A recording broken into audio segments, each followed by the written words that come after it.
ক্যামেরায় ধরা পড়ল সরাসরি জিন।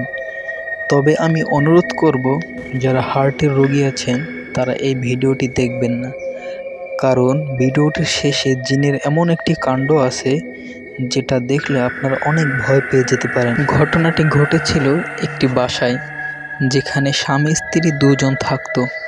তবে তাদের মনে হতো তাদের সাথে অন্য কেউ আছে, কিন্তু তারা কখনোই কিছু দেখতে পেত না। হঠাৎ একদিন স্বামী খেয়াল করলো তাদের রুমের একটি টেবিলের কোণায় একটি বাচ্চার মাথা দেখা যাচ্ছে।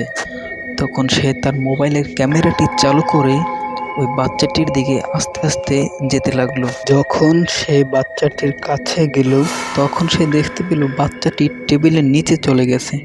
তখন সে মোবাইলের ক্যামেরা নিয়ে টেবিলের নিচে গিয়ে দেখলো আসলে সেখানে কেউই নেই। তখন তারা বুঝতে পারলো এটা কোনো বাচ্চা ছিল না, এটা ছিল আসলে জিন। ভিডিওটি ভালো লাগলে অবশ্যই চ্যানেলটি সাবস্ক্রাইব করে দিয়ে একটি লাইক দিয়ে দিবেন প্লিজ। এতক্ষণ সাথে থাকার জন্য ধন্যবাদ।